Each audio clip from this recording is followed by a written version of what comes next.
Why is it that solitude feels so strange to many, yet so essential to a few? Schopenhauer's words capture a profound truth. Only in solitude can a person truly experience freedom. To be alone is not to be isolated. It is to exist in a state where no external influence bends, shapes, or distorts who we are. Without solitude, there is no space to understand oneself, no room to explore thoughts, desires, or truths untethered to the expectations of others. When we are surrounded by people, even those we love, our actions are unconsciously molded by their presence. We adjust, we suppress, we mirror. This is the natural rhythm of human interaction, a necessary and often enriching part of life. But at the same time, it pulls us away from the raw core of who we are. Schopenhauer recognized this subtle erosion of the self, the way our individuality becomes diluted in the noise of companionship. Solitude is the antidote. It is in solitude that we can strip away the masks we wear for others, no matter how lightly they sit on our faces. In the stillness of being alone,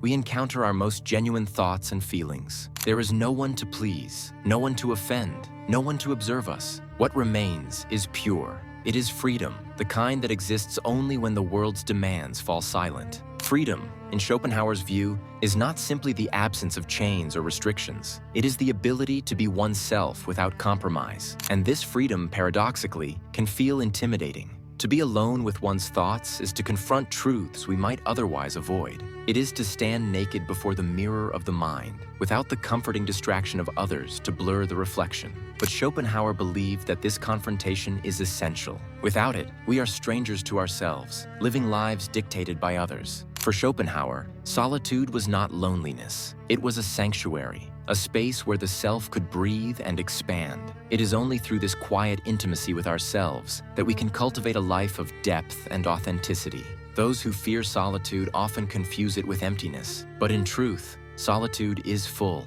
It is full of clarity, insight, and the kind of quiet joy that comes from knowing who you are. To love freedom, then, is to embrace solitude. It is to welcome those moments when the world steps back and leaves us alone with ourselves. In those moments, we are no longer performing, no longer constrained by social conventions or external expectations. We are simply and beautifully free.